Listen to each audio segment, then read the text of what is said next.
Buenas tardes, un saludo para toda la comunidad regiomontana, mexicana y del mundo, porque tenemos personas que nos ven en otros países, incluso en otros continentes, y eso nos da mucho gusto. La Primera Iglesia Bautista de Monterrey envía un saludo para todos, en el nombre de Jesucristo, a quien adoramos y a quien creemos y de quien esperamos todas las cosas.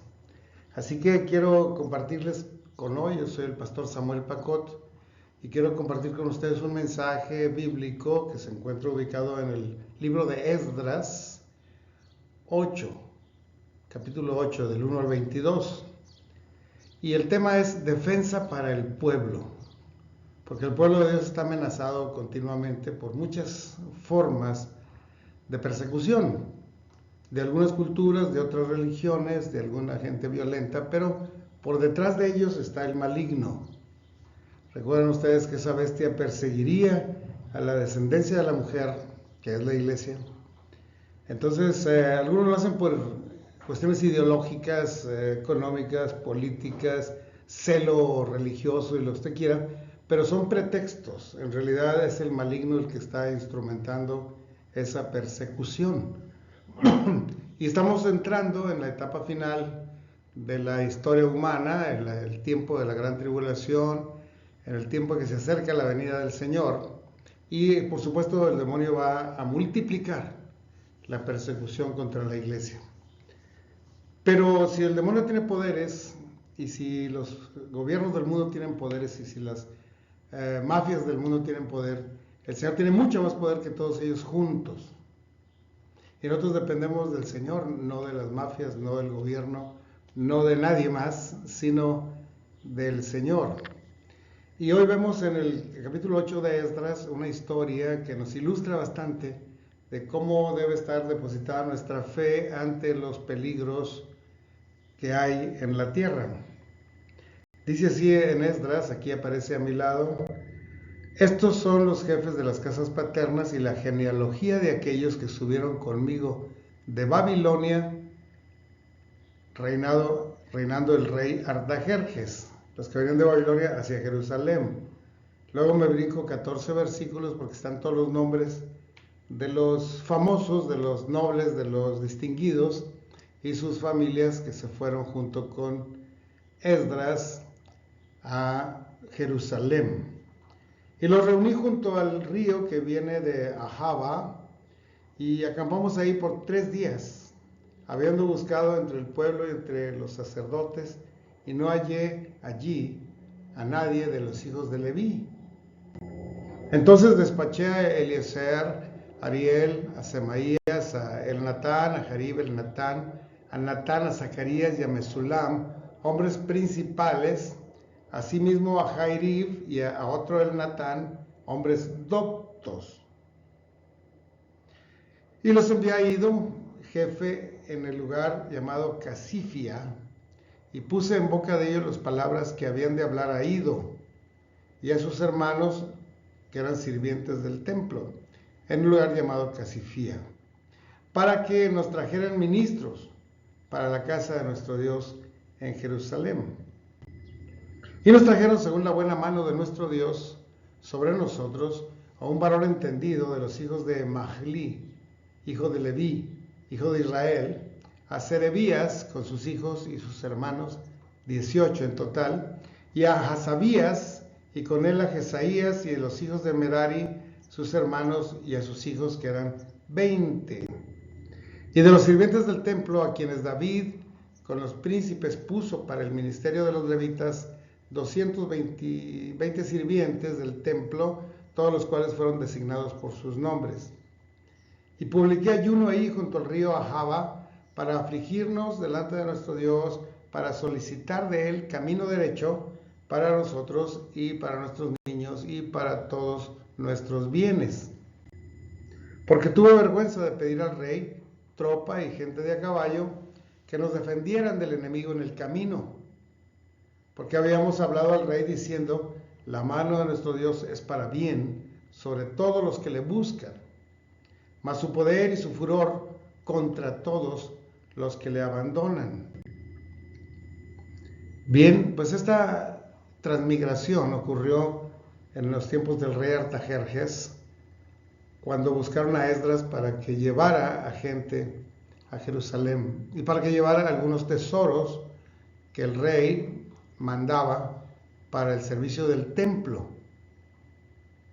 Esdras tenía una escuela de escribas y estudiosos de la Biblia allá en Susa, capital del reino, muy cerca del palacio del gobierno de la República Persa.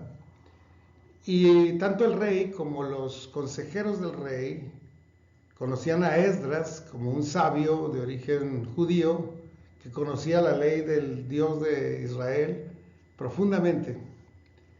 Y entonces gozaba de ese prestigio. Cuando supo que la colonia en Jerusalén estaba debilitada, porque ya 80 años atrás habían mandado a Zorobabel, el rey, y a Josué, el sumo sacerdote, para reconstruir Jerusalén y sobre todo para reconstruir el templo, ¿se acuerdan? Tardaron mucho en construir el templo.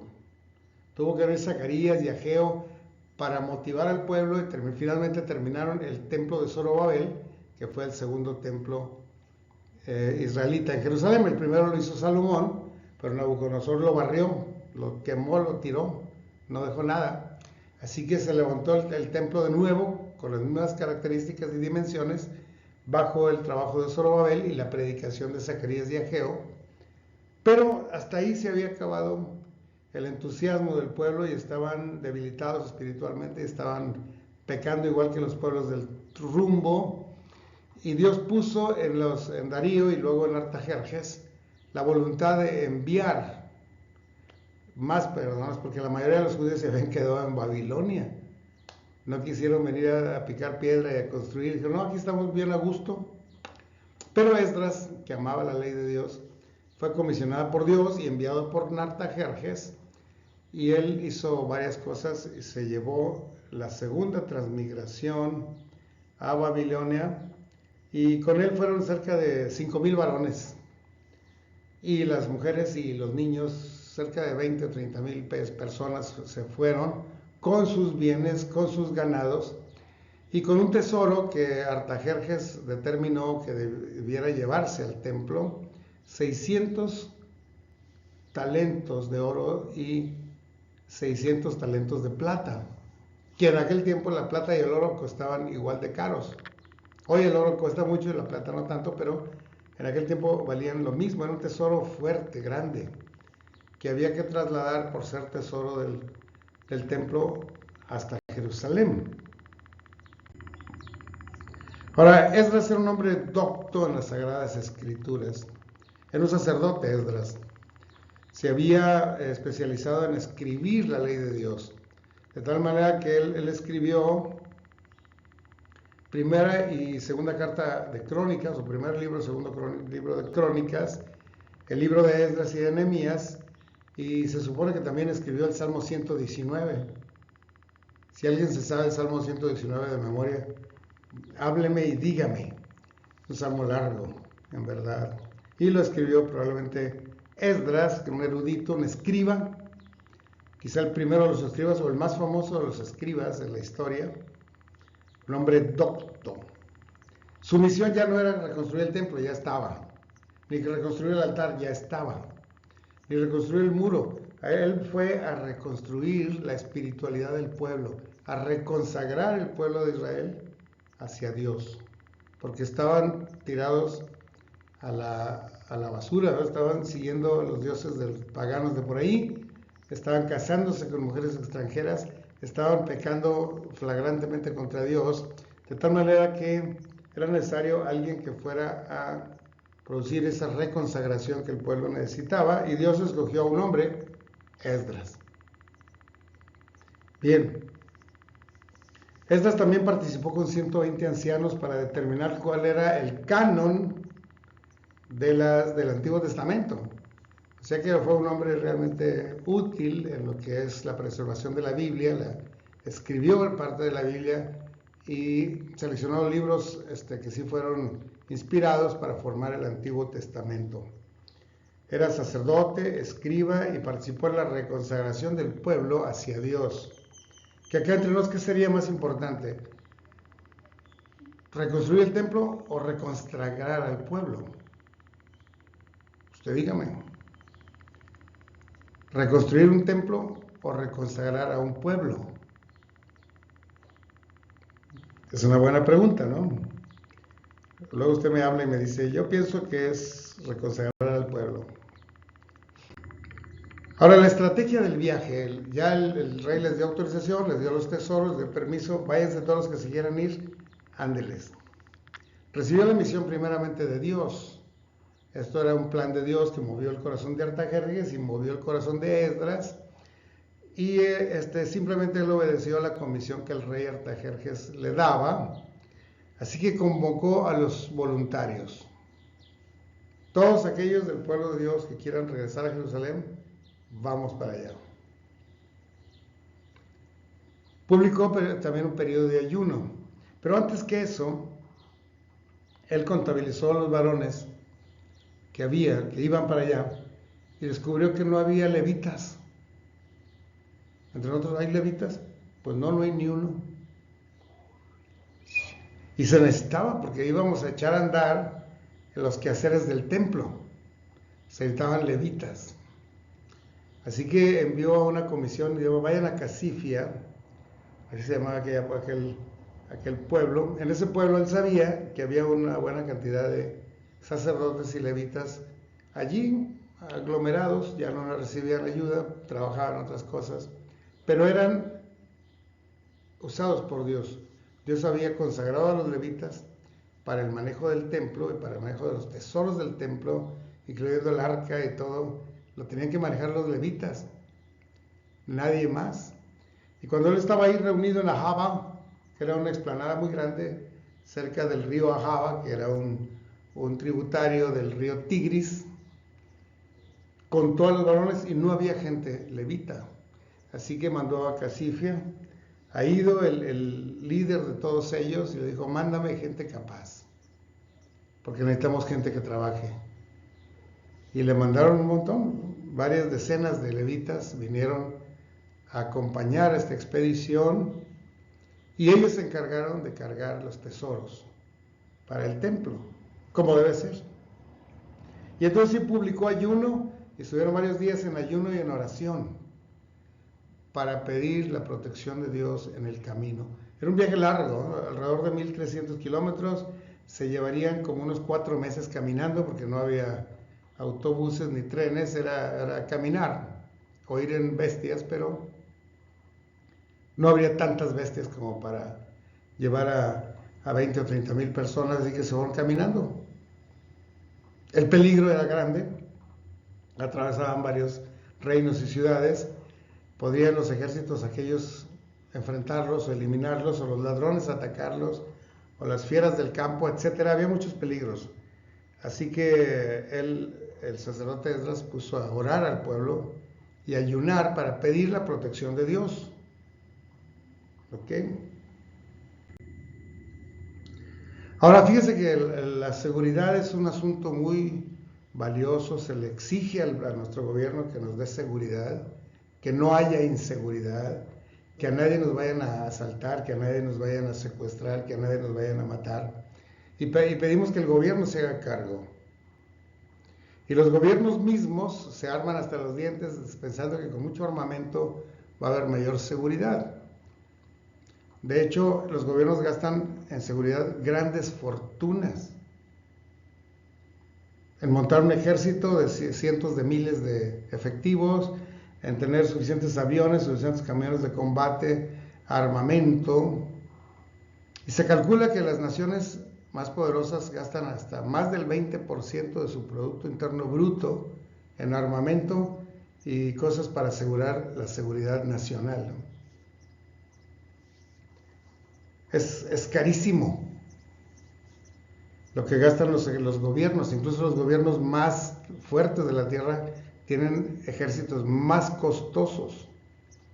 Y los que tienen los ejércitos más costosos son los que tienen más guerras y más problemas, porque la paz no se consigue con armamentos ni con ejércitos, sino con mi espíritu, dijo el Señor a Zacarías. Aún las familias de hoy en día y en nuestro entorno y familias de la iglesia Muchos dedican un porcentaje alto de sus ingresos a tener mejores cerraduras, a mejores alarmas en todas partes, seguros, comprarle un seguro a la casa, un seguro al carro, un seguro al empleo, al taller, un seguro de vida para mí, un seguro para niños, un seguro de gastos médicos, un seguro ante todo. Y se gasta mucho. Si vemos en la lista de gastos que tenemos mensualmente, lo que son seguros es bien caro, es un porcentaje alto, a veces mayor del diezmo, porque estamos pensando que la seguridad viene de otro lado. Hay gente que incluso paga protección especializada, organizada, de alguna rama de la policía o incluso del crimen organizado. Ustedes protéjanos y yo aquí les doy cada mes un pago de piso, ¿no? Como, protéjanos, por favor. Entonces, ese tipo de gastos es excesivo, que supera nuestras ofrendas al Señor, habla de en quién está nuestra seguridad. En el gobierno, en la policía, en las alarmas, en las cerraduras, en nuestras armas. ¿O quién nos está protegiendo? Hay gente que tiene una Santa Muerte para que los proteja. La Santa Muerte los protege. Otros tienen otros santos pensando que ellos pueden proteger mejor. Pero realmente no es así. Nada más estamos ofrendando gran parte de nuestros bienes y nuestro tiempo y nuestra confianza a quien no nos puede proteger, a quien no nos quiere proteger, a quien no nos va a proteger. Entonces Esdras sabía que era un viaje largo, peligroso, arriesgado, iban sus familias completas, iba todo su ganado, todas sus riquezas de las personas que iban por ahí, y aparte iban los tesoros del templo, la nada despreciable suma de 600 talentos de oro y 600 talentos de plata. Si alguien llegaba y los mataba, se iba a ir rico. Realmente valía la pena asaltar a esta transmigración. No eran migrantes pobres, eran migrantes ricos que iban a fortalecer Jerusalén. Así que estaban necesitados de una protección. La caravana de más de 5,000 hombres, sin contar mujeres y niños, con pertenencias, ganados, tesoros, 600, iba para allá. Pero Esdras no pidió al rey Artajerjes que le diera un ejército y tropa de caballo para protegerlos.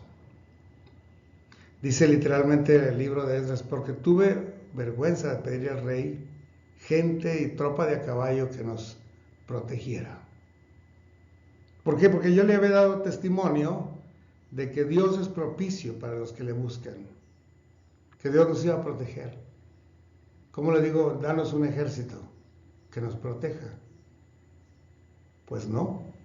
Él quería dar un testimonio no solo a Artajerjes y a todo el consejo de administración del reinado persa, sino también a los nobles que habían contribuido, al pueblo mismo, pero sobre todo estaba honrando a nuestro Dios, confiando exclusiva y principalmente en Dios. Así que la estrategia de Esdras es muy buena. Yo creo que es una estrategia, esto lo debemos ver como un ejemplo a seguir. Nosotros también estaremos en peligro y conforme avanza la gran tribulación vamos a estar más en peligro y más necesidad vamos a tener de protección. ¿Qué vamos a hacer para protegernos? ¿Vamos a comprar armas? ¿Vamos a contratar a los zetas? ¿Vamos a exigirle al gobierno que haya más seguridad? ¿Vamos a ir a los derechos humanos para que no nos persigan? ¿O qué vamos a hacer? Fíjense lo que Esdras hizo. Porque aparece este capítulo de 8 de Esdras, que parece una genealogía interminable con nombres difíciles de entender, pero hay un mensaje poderoso en medio del capítulo.